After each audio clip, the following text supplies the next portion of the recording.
बऱ्याच दिवसांनी शेवटी आज तो प्लॅन ठरलाच। सगळी मंडळी एकत्र जमल्यावर नारळ फोडून प्रवासाचा शुभारंभ केला आणि निघालो मध्यरात्री 12 वाजता थेट इंदापूरला, म्हणजेच माझ्या सासूरवाडीला। 150 किलोमीटर अंतर पार करत साधारण पहाटे 4:30 वाजता थेट सालशेतला पोहोचलो। म्हटलं थोडा आराम करूया, पण एवढ्या दिवसांनी आपली माणसं भेटली आणि एवढ्या गप्पा रंगल्या की झोप कोणाला येणार।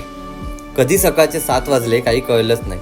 मग निघालो आपल्या खास हेतूसाठी वाढवण गावातल्या एका हिडन स्पॉटवर। गाडी पार्क करून थोडंसं चालत गेलो आणि समोर होतं एक निसर्गरम्य दृश्य।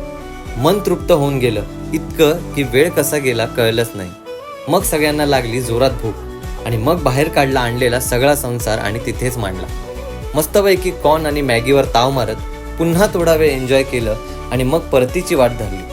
हा एक दिवस पण आठवणींच्या गोष्टींमध्ये कायमचा कोरला गेला, कारण या ट्रिपमध्ये फक्त निसर्ग नव्हता तर होती आपली माणसं, आपली मित्रमंडळी, ज्यांच्यासोबत वेळ कसा गेला तेच कळलं नाही। गप्पा, मस्ती आणि न बोलता समजणारी ती आपुलकी, आणि या सगळ्यामुळेच तर ही ट्रिप अजून खास झाली।